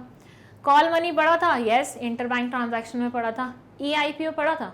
पढ़ा था, लेकिन मनी मार्केट में नहीं पढ़ा था, right? So EIPO is not a money market instrument. 45th question, which one of the following is performed well when in households are offered high rates of return and resources are allocated to firms having the highest productivity? कौन से वाला which one of the following is performed, इनमें से कौन से वाला function perform किया जाता है जब हाउसहोल्ड्स को हाई रेट्स ऑफ रिटर्न्स दिए जाते हैं और रिसोर्सेज फर्म्स को दिए जाते हैं ऐसे जो कि हाईएस्ट प्रोडक्टिविटी रखते हैं? मतलब इनके रिसोर्सेज उठा के इनको दे दिए, इनके पैसे उठा के इनको दे दिए, बदले में इनको हाई रिटर्न्स दे दिए। तो ऐसे सिनेरियो में कौन से वाला फंक्शन इस्तेमाल किया गया है, कौन से वाला फंक्शन पूरा किया गया है? Allocative function, financial planning, investment decision, financial method. ध्यान दीजिएगा, हाउस होल्ड्स को क्या मिल रहा है? वो अपने पैसे दे रहे हैं जो कि फर्म्स के पास जा रहे हैं जो कि बहुत अच्छा प्रोडक्शन करती हैं, और बदले में इन लोगों को मिल रहा है high return, high rate of return. तो ऐसे में कौन से वाला फंक्शन अपनाया जा रहा है, किया जा रहा है, कंप्लीट किया जा रहा है? And the answer is allocative function. यहाँ से पैसे उठा के यहाँ लगाए जा रहे हैं, मतलब यहाँ पे जो वो पड़े हुए थे उनका कोई इस्तेमाल नहीं था, तो उन्हें एलोकेट किया गया है ऐसी जगह जहाँ पे उनका इस्तेमाल अच्छे तरीके से हो सकता है। So that's allocative function, answer A. चलिए, National Stock Exchange started its operation in which year? 1991, 1992, 1993, 1994। ये बहुत पहले गया था, लेकिन एग्जैक्ट ऑपरेशन इसने स्टार्ट किए थे लेटली। तो करेक्ट आंसर क्या होगा? आंसर इज 1994, ठीक है। फैक्चुअल क्वेश्चन था। Okay, different toothpaste companies claim that their product whitens the teeth most. Identify the objection to such advertising claims mentioned above. Undermines social value, confuses the buyer, adds to cost, encourages sale of inferior goods. अब यहाँ पे थोड़ा सा ध्यान देना, ये वाला case study बहुत बार पढ़ा हुआ है हमने, बहुत बार, मैंने बहुत बार पढ़ाया है आपको, और सेम पूछ लिया गया है यहाँ पे। जब सारी कंपनीज क्लेम करती हैं कि उनका टूथपेस्ट बेस्ट है, बेस्ट है, बेस्ट है, तो इससे क्या फ़र्क पड़ता है, मतलब क्या नुकसान होता है? नुकसान एज एन लाइक यहाँ पे एडवर्टीजमेंट का एक ऑब्जेक्शन छुपा हुआ है जो आपको पता लगाना है। तो वो कौन सा ऑब्जेक्शन है? And the right answer is, सोच के देखो, जब सब कंपनीज बोलेंगे हमारा बेस्ट है, हमारा बेस्ट है, हमारा बेस्ट है, हमारा बेस्ट है, तो मतलब क्या हो रहा है? सामने वाला जिसको खरीदना है वो क्या हो रहा है? कंफ्यूज हो रहा है। तो it confuses the buyer, that's the objection which is raised here. 48th question, Today the consumer is king. Sorry. And what applies is caveat venditor, the maxim which states that let the seller beware. Okay, so maxim का मतलब क्या होता है? Legal terms होते हैं कुछ जिन्हें मैग्जिम्स बोला जाता है, जो डिफरेंट लैंग्वेज से पिक की जाती है और उनका मतलब हम ट्रांसलेट करते हैं. सो यहाँ एक मैग्जिम है कैवेट वेंडिटर. चलिए बताइए, in such a situation the marketing department performs a critical function. कौन सा वाला फंक्शन है ये? कैवेट वेंडिटर का मतलब होता है लेट द सेलर बी वेयर, बेचने वाले को बी वेयर रहने दो, मतलब वो रहने दो, अटेंटिव रहने दो, ठीक है, क्योंकि कस्टमर क्या है आज की डेट का? किंग है.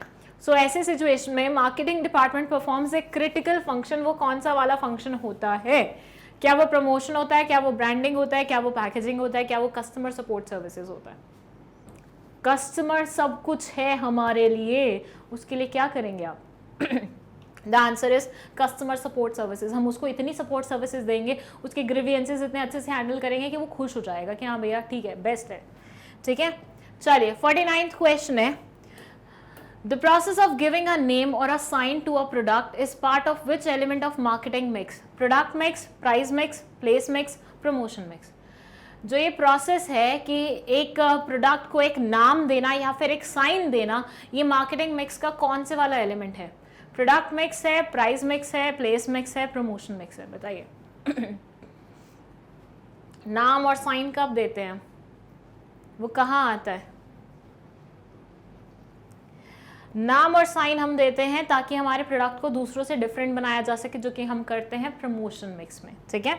चलिए लास्ट क्वेश्चन, असर्शन रीजन वाला. Under the incentive scheme employees are offered the company share at a set price that is lower than the market price.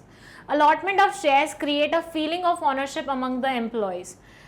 ये बोलता है कि इंसेंटिव स्कीम के चलते हुए एम्प्लॉयज को कंपनी के शेयर्स दिए जाते हैं कम प्राइजेस पे, मतलब 10 रुपए का शेयर है तो 8 रुपए में दे देंगे, और ये इंसेंटिव स्कीम होती है. बेसिकली 2 रुपए हम उनको एक्स्ट्रा डिस्काउंट क्यों दे रहे हैं? क्योंकि वो हमारे एम्प्लॉयज हैं. इससे उनके अंदर ऑनरशिप वाली फीलिंग आती है. अब आपको बताना है क्या ये दोनों ही सेंटेंसेस करेक्ट हैं? अगर हाँ तो क्या ये एक दूसरे को एक्सप्लेन कर पा रहे हैं जैसे असर्शन रीजन वाले क्वेश्चंस होते हैं? बताइए.